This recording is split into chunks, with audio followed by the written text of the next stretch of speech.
jumlahnya banyak sekali.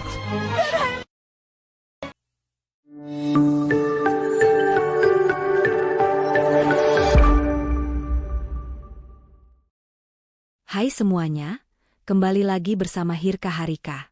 Kali ini, Mimin bakal bawain alur cerita dari Doraemon yang berjudul Catatan Balas Dendam. Dan gak usah berlama-lama lagi, inilah alur ceritanya.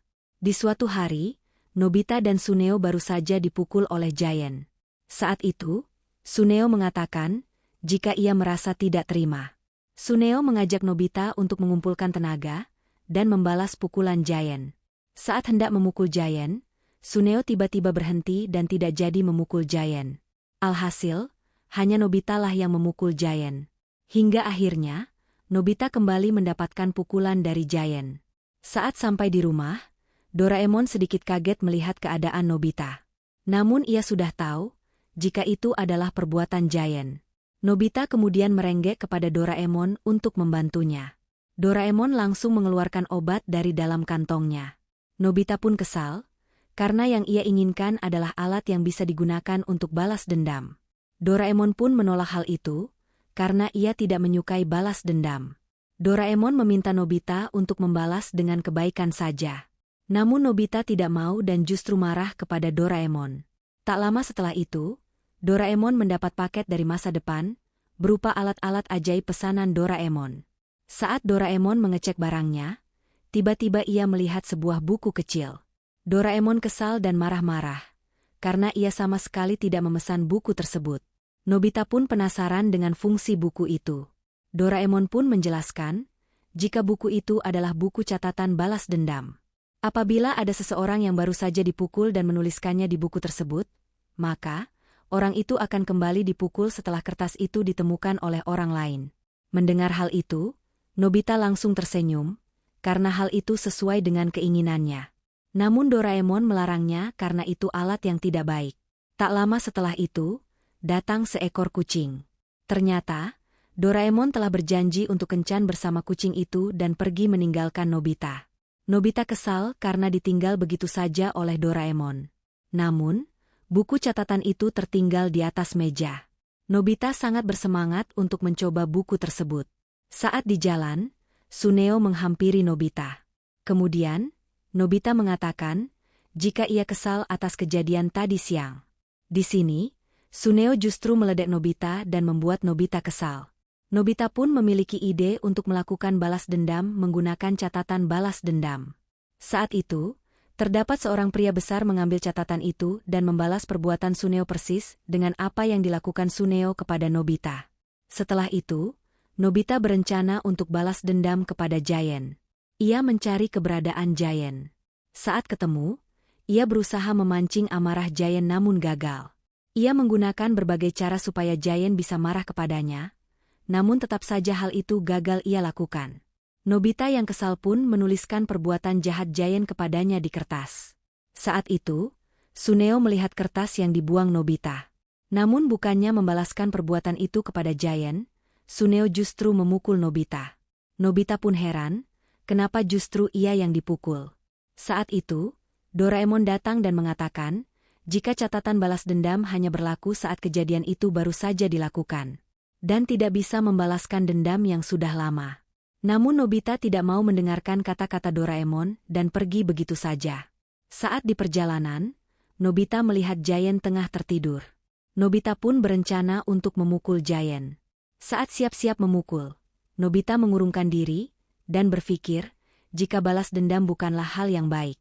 Namun saking semangatnya, Nobita justru tak sengaja memukul Giant dan membuat Giant marah.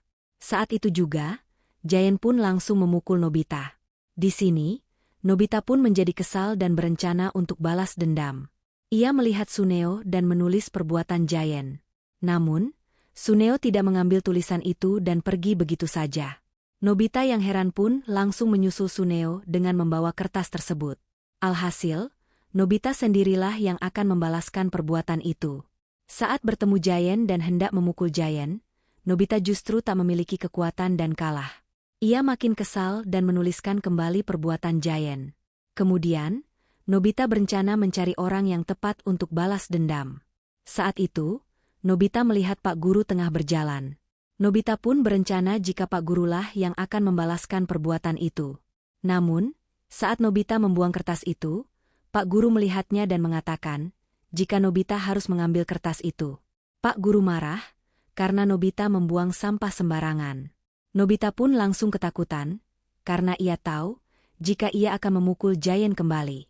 Alhasil, mau tidak mau, Nobita mengambil kertas itu dan pergi menemui Giant dengan rasa takut. Doraemon yang melihat hal itu pun tak bisa berbuat apa-apa.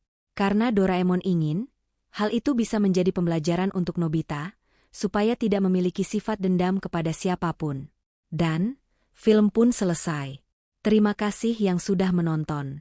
Jangan lupa, bantu Mimin dengan klik like, subscribe dan nyalakan loncengnya, supaya tidak ketinggalan video lainnya. Andra mematikan mesin mobilnya perlahan. Deru mesin tua itu menggerung seperti keluhan terakhir sebelum akhirnya mati total. Di hadapannya terbentang jalan tanah berkerikil yang membelah hamparan kabut tipis. Desa Suralaya menyambutnya dalam diam yang pekat. Seolah udara pun enggan bersuara. Pepohonan pinus berdiri rapat dan tinggi, membentuk dinding alami yang menyembunyikan langit sore. Rumah itu masih berdiri seperti yang diceritakan ibunya. 2 lantai, kayu tua berlumut, jendela besar dengan kusen lapuk, dan pekarangan yang ditumbuhi semak liar. Andra menghela napas, menggenggam kunci rumah tua itu yang terasa dingin di tangannya. Ia tidak pernah menginjakan kaki di rumah ini sebelumnya. Rumah peninggalan keluarga ibunya yang konon menyimpan sejarah kelam cerita yang selalu ditanggapi dengan keheningan. Ia membuka pintu kayu berat itu, berderit keras seperti suara protes dari masa lalu. Bau kayu tua bercampur debu dan lembab langsung menyambut. Cahaya sore masuk lewat celah-celah jendela, menguak siluet perabot lama yang tertutup kain putih. Meja makan panjang, rak buku tinggi, dan tangga kayu yang melingkar ke lantai atas. Semuanya seperti membeku dalam waktu. Andra menjatuhkan tas ranselnya di sofa tua dan menyalakan lampu. Bohlam berkedip 2 kali sebelum menyala redup. Ia tersenyum tipis. Setidaknya listrik masih menyala. Hari itu, Andra hanya membersihkan kamar bawah, menyiapkan tempat tidur, dan mencatat beberapa ide untuk novel barunya. Ia seorang penulis lepas, terbiasa berpindah-pindah mencari inspirasi. Tapi tempat ini terasa berbeda. Ada sesuatu di udara, sesuatu yang membuat bulu kuduknya berdiri sejak pertama kali menjejakkan kaki di tanah pekarangan. Saat malam turun, angin mulai berdesir melewati celah jendela. Di luar, suara jangkrik dan burung malam bersahutan. Ia menyalakan kompor gas portabel untuk membuat kopi. Dinding dapur bergema kosong saat ia bergerak, seolah rumah itu menyimpan napasnya sendiri. Sekitar pukul 11 malam, Andra memutuskan tidur. Namun tepat ketika ia hendak mematikan lampu,